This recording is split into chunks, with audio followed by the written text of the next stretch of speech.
Repórter entrevista agora Enio Vergeiro, publicitário, sócio da agência Q&A e presidente da APP, Associação dos Profissionais de Propaganda. Enio, muito bom estar aqui com você. Muito obrigado. Obrigado a você. Tudo bem. Enio, você foi diretor de desenvolvimento de mercados e atuou em grandes agências. Hoje, faz muito tempo que você tem a sua, e você também foi membro do CONAR. Gostaria de saber de você, assim, na sua opinião, o que mudou com a consolidação do Google como a grande plataforma publicitária no mundo? Bom, primeiro mudou demais, né? Porque todo mundo hoje recorre ao Google. O Google faz parte da vida das pessoas o tempo todo, rotineiramente. Nós dizíamos nos antigos veículos, né? E havia uma campanha famosa da Editora Abril, que a Editora Abril faz parte da sua vida. E, de fato, fazia, né? Porque você tinha revistas segmentadas e atendia a todos os públicos e aquilo fazia parte da sua vida, como assinante, como comprador em bancas, enfim. Já o Google, ele presta um serviço e, ao prestar esse serviço, você carrega ali, né, uma série de mensagens, algumas mensagens comerciais, e pronto, quer dizer, você sempre vai estar encontrando no Google o seu público-alvo, assim como você encontra no Google tudo que você precisa, né? Então, isso é uma revolução, de fato, né? E o Google também traz a você todo tipo de informação que antes você concentrava em veículos que você selecionava para a tua leitura, para o teu conhecimento, para formar a tua opinião. Então, essa é a principal mudança que eu vejo hoje. Os veículos perderam a força, é verdade. Eles passaram a participar das plataformas, mas eles perderam a sua força como produto independente. A divisão do bolo publicitário ficou muito afetada por causa disso. Existe alguma maneira dos veículos resolverem essa questão junto ao mercado publicitário? Olha, eu acho assim, né? A gente passou por um momento, vamos dizer assim, das publicações, né, no aspecto mais da mídia impressa, seja lá falando dos jornais, das grandes revistas, enfim. O que aconteceu? Não se encontrou ainda o caminho para você passar isso a digital e conseguir capitalizar, monetizar essa questão do digital, tá? Porque existia um formato, que é o formato que está aí, que já não funciona mais, que era aquele formato tradicional de você ter as receitas da publicidade, a receita da banca e a receita da assinatura, ou seja, circulação e venda de espaço. E isso não tem mais, porque as assinaturas caíram, as pessoas assinam no digital, a assinatura digital também não tem o mesmo preço que tem hoje uma assinatura de um veículo impresso. Então, houve uma mudança muito grande nesse aspecto. Eu vejo, nesse momento, por exemplo, que a gente está passando de pandemia, que alguns restaurantes estão fechando, outros e outros nasceram exclusivamente no delivery, né? Eu entendo, e alguns não estão conseguindo fazer essa transição do seu salão para o seu delivery. É um pouco o que acontece no nosso mercado, né? Muitos veículos fortes não estão conseguindo fazer essa transição para o digital. E aqueles que estão nascendo no mundo digital estão indo muito bem, baseado naquele conteúdo que tinham os veículos impressos, vamos dizer assim. Então, é esse momento de transição que eu acho que não tem uma fórmula para poder fazer, para poder executar nesse momento. Ela está acontecendo, os caminhos estão sendo buscados. Então, esse é o momento que vivemos hoje.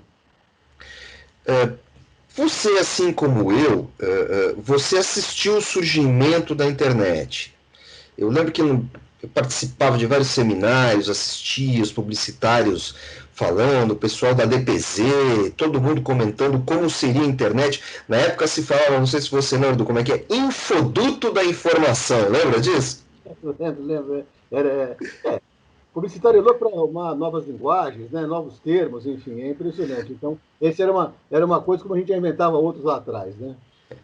Agora, se imaginava algo parecido com o que acontece hoje no mercado publicitário, ao mesmo tempo destruindo e reconstruindo os veículos? Eu não estou falando só de mídia impressa. Eu vim de mídia impressa, como você também, mas assim, a questão das plataformas, você muda tudo hoje e você não tem só a questão do site.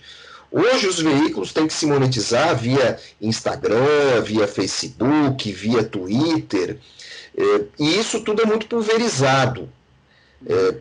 Você imaginava algo parecido com isso? E como encontrar essa solução? A solução é pulverizar cada vez mais o seu conteúdo nas outras plataformas? Nas redes sociais?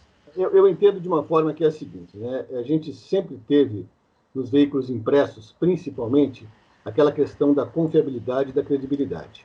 Nós, que trabalhávamos no comercial desses veículos, a gente vendia isso, né? A transferência de confiabilidade e credibilidade da sua marca ao nosso leitor. Então, isso é uma coisa muito forte, né? E, de fato, isso é fato, né? É um conceito que é forte, né?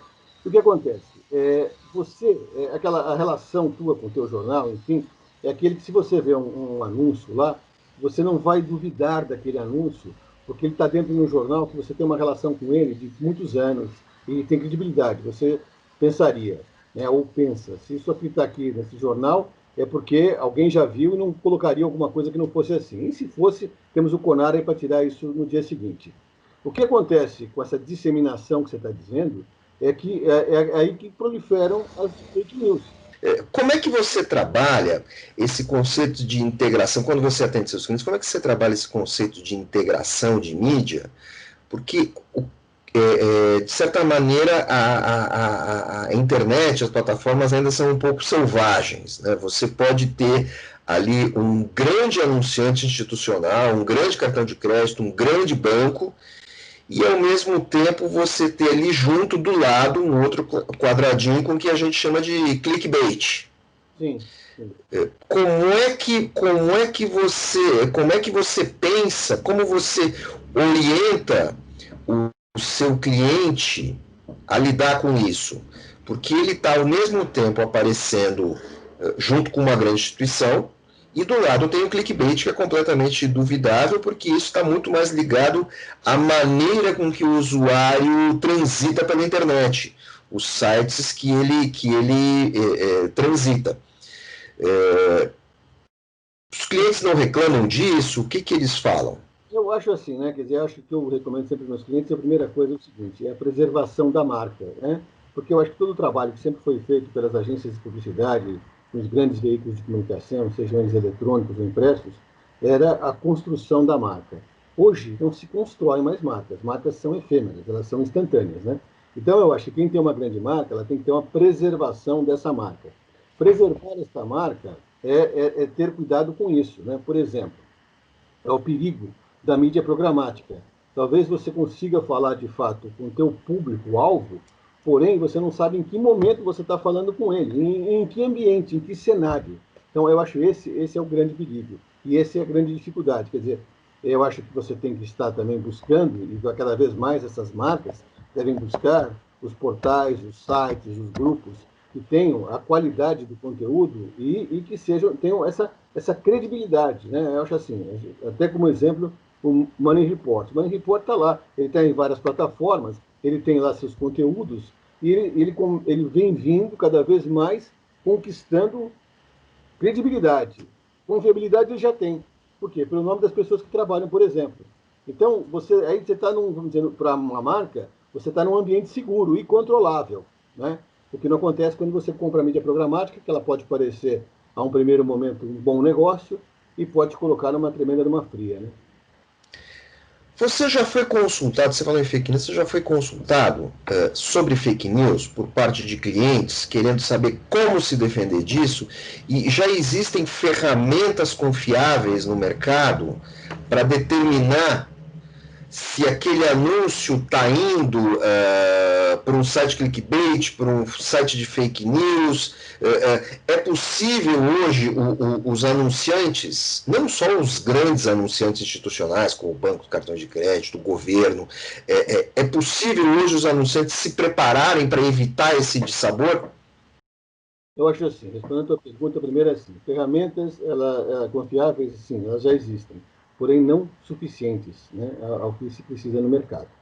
Depois, acho que não é só na questão da ferramenta, mas na questão da atitude daquela marca, daquele anunciante, em não correr esse risco, em ir no que está certo. Porque você, há 20 anos atrás, né, vamos dizer, no começo do século XXI, você tinha um controle sobre a sua mídia, onde você colocava, você tinha métricas muito claras, enfim. Hoje você tem todas as dificuldades possíveis. A começar pelo seguinte, né? Nós construímos aí um mercado nos últimos 40 anos que tem ali o IVC, o Instituto Verificador da Comunicação, ou da Circulação, temos a Alconar, temos o SEMP, temos, enfim, as auditorias todas. E o que acontece? Numa licitação pública, por exemplo, há uma exigência que esses veículos eles sejam filiados a uma empresa de auditoria, se possível o IVC, que é o recomendado, né? E tem que passar depois a avaliação de tudo aquilo. Qual foi a circulação, quem viu, quem não viu, tudo aquilo que existe hoje no mercado, vamos dizer, tradicional, né? No online é uma dificuldade, porque, primeiro, o Google, o Facebook, o LinkedIn, o que for, primeiro diz o seguinte, eu estabeleço o preço, não tenho uma tabela de preço pública, eu que digo a você o que foi visto, como não foi visto, e não há a possibilidade de um terceiro poder fazer uma auditoria e checar aqueles dados, então aí já começa a ter uma complicação no mercado, entendeu? Por quê? Porque não é um terceiro que está avaliando, é que nem alguém fundasse agora aí um curso, uma escola e emitisse seus próprios certificados aplicando sua própria prova, entendeu? Então, eu falando de mim mesmo. Então, eu acho isso aí não traz credibilidade e confiabilidade na questão comercial dessas grandes plataformas digitais. Bom, a gente está falando também, de certa maneira, a gente está falando de concorrência, né? Se eventualmente em algum momento surgir uma outra grande plataforma que consiga fazer alguma concorrência, esse cenário pode mudar.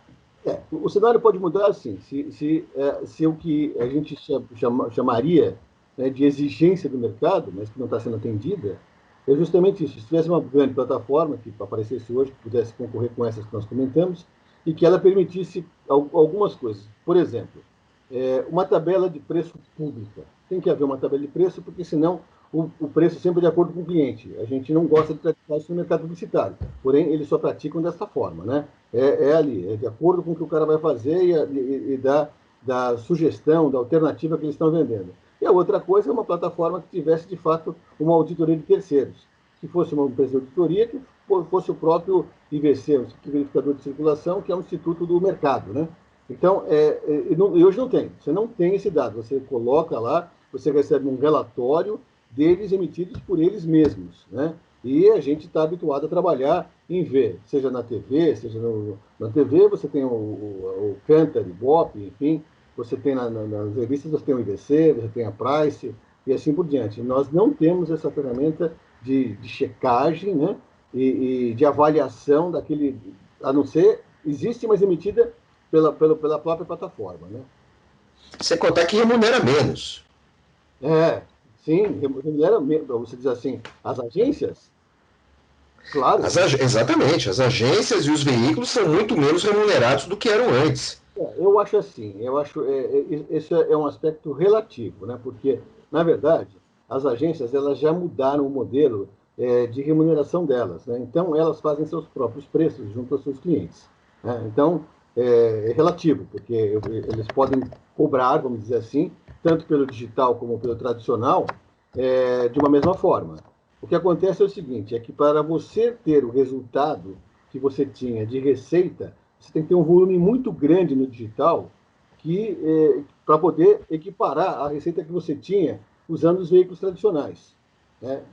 Para eu ser mais claro, é assim, a gente sempre teve aquele padrão do desconto padrão, né, do sempre, de 20%. Isso já não é praticado dessa forma, tá certo? Porque a relação flexibilizou e aí, vamos dizer, nada impede que uma agência cobre sobre a compra de mídia 5%. E essa mídia pode ser a mídia tradicional ou pode ser a mídia digital, né? As mídias sociais, vamos dizer assim. Mas o que as agências vêm trabalhando, de uma certa forma? Vêm trabalhando com o FII mensal. Com esse FII mensal, é a maneira que ela tem de se remunerar e não levar em conta esses valores que se referem à compra de mídia, que é um vício do Brasil, é um problema do Brasil no nosso mercado, porque ele trabalha assim, sempre trabalhou assim, e isso dificultou.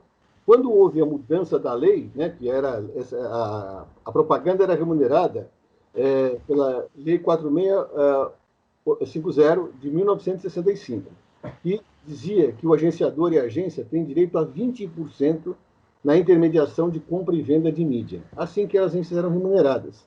Quando isso flexibilizou, e por isso veio a norma padrão, Quando deixou de ser uma lei, né, foi uma complementação de lei, aí mudou tudo, porque o que aconteceu? Os grandes anunciantes das grandes agências, eles nunca tinham no orçamento deles a questão de pagar o serviço da agência, como em outros países do mundo. No momento em que deixou e a agência não cobrava os serviços internos, porque ela recebia isso através do dinheiro que ela ganhava de 20% da compra de mídia. Então pagava todas as contas.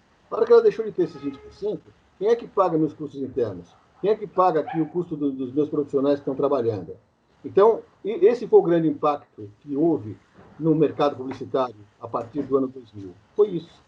Então, essa questão da remuneração não é só problema dos veículos, mas muito mais das agências. Mas por causa disso as agências também estão se reinventando, né? Você tem uma atuação política e acompanha muito a legislação. Como é que fica a relação, como é que ficou a relação das agências publicitárias com os contratos governamentais? Volta e meia surgem críticas, mas esse é um cenário muito bem delineado. O que acontece nesse escaninho aí, nesse segmento do mercado? Olha, deixa eu te falar, minha opinião é assim: primeiro, a campanha de governo institucional tem que ser muito bem feita. Mais bem feita ainda tem que ser das empresas públicas, como o Banco do Brasil e Caixa Econômica Federal, que concorrem com empresas privadas no mercado. Então, primeiro, há uma necessidade de se trabalhar com boas agências, porque senão você não tem, o governo não recebe aquilo que precisa em termos de comunicação, que a gente tem visto acontecer isso. Isso tem melhorado no aspecto técnico, porque os editais de licitação eles são muito diferentes das concorrências das empresas privadas. O aspecto da licitação pública para a contratação de uma agência, ela é muito parametrizada. Ela tem uma matriz de avaliação que ela é excelente. Ela é muito melhor, né, porque ela tem parâmetros, do que uma concorrência de uma empresa privada. A única coisa que você tem lá como problema é que existe lá, depois da concorrência ter tido da licitação passar por todo esse processo, você tem o quê? A pressão, né, a pressão lá política e as articulações que existem, mas o aspecto técnico está preservado. Então, se uma concorrência da iniciativa privada usasse todo o aspecto técnico que tem numa licitação pública, seria excelente. Eu mesmo desenvolvi ano passado um manual para a ABA, para a Associação Brasileira de Anunciantes, das melhores práticas na seleção de uma agência de publicidade.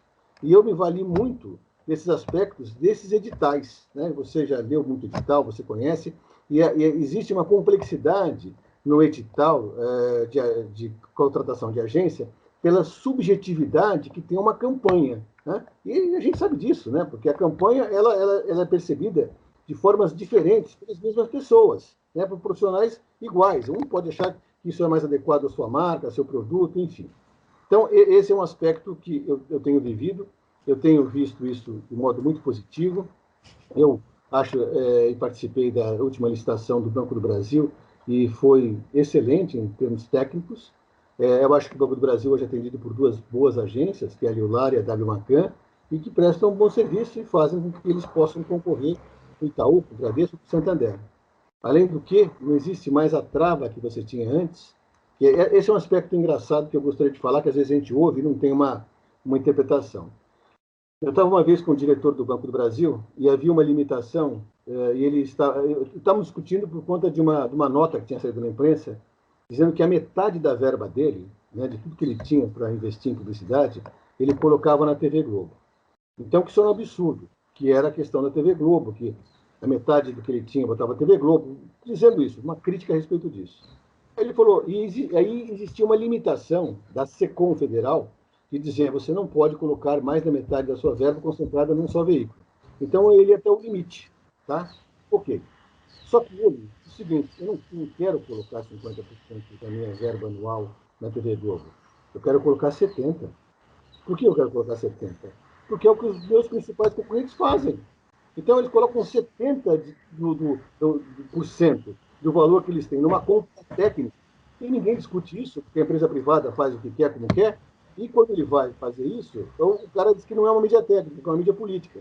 porém ela é extremamente técnica e falha. Por quê? Porque se ele fosse fazer tecnicamente, ele teria que fazer um investimento dos mesmos 70% que faz o concorrente dele. E aí o cara cai de pau em cima dele. Por quê? Porque o cara parece que é uma mídia política, e não é política. Então, o que faz, o aspecto que faz nosso governo hoje, ele não faz uma compra técnica de mídia, ele faz uma compra política. Tecnicamente, não é defensável. Meu caro, você também tem uma atuação política junto à APP, né, Associação dos Profissionais de Propaganda. O que você acha que tem que mudar no mundo dos profissionais da Olha, publicidade? eu acho assim. Primeiro, a APP ela vai fazer agora, no dia 29 de setembro, 83 anos. Ela sempre olhou ao profissional e os profissionais se unindo para buscar uma necessidade daquele mercado, uma associação, coisa parecida. Né? O que diferencia a APP dos demais? Né? Os demais defendem o negócio. A BAP defende as agências, o SEMP defende o negócio das agências, a ANER das revistas, a NJ dos jornais. Nós não, nós somos os profissionais que defendem sem crachá. Tem buscado. A gente tem buscado primeiro também, não mais uma expansão do mercado, mas pelo menos uma preservação do mercado para esse número de estudantes que estão saindo das faculdades. E quando eu falo da comunicação, eu estou falando de publicitários, jornalistas, profissionais da área de promoção, profissionais da área de relações públicas, profissionais de marketing. Precisa existir mercado para eles, porque o mercado retraiu, mas os cursos de comunicação eles se expandiram. Então a gente tem um problema que sempre houve, mas agora ele é maior ainda. Então o que a PP faz é tentar que esses entrantes no mercado eles sejam capacitados de modo imediato para poder atuar no mercado, né, na necessidade do mercado hoje. E para isso nós buscamos, aí sim, as plataformas digitais, enfim, tudo aquilo que a gente não sabe, nós que somos de outra geração, a gente tenta buscar para poder, e também eu acho que o ensino também não sabe ainda como passar isso para esses estudantes. A gente busca, através dos profissionais e dos profissionais técnicos, passar essa informação para os entrantes no mercado. E a gente acha que esse profissional ele tem realmente uma situação muito diferente, porque antes a gente fazia uma faculdade, fazia uma pós-graduação, e depois a gente ia para a vida profissional e vamos tocando, vamos aprendendo com a vivência. Hoje, a coisa é tão rápida, eu vejo para um profissional, por exemplo, de mídia, que hoje é mais conhecido como profissional de conexões, ele se atualizar em 6 meses, ele está ultrapassado. É outro mundo. Então, ele realmente tem que estar numa constante capacitação, busca de informação e capacitação. Legal. Meu caro, muito obrigado. O Money Report conversou agora com o Enio Vergeiro, publicitário, sócio da agência Q&A e presidente da Associação dos Profissionais de Propaganda. Enio, satisfação. Até a próxima. Obrigado, André. Foi ótimo conversar com você aqui. Foi muito, muito prazeroso. Viu? Um abração. Obrigado.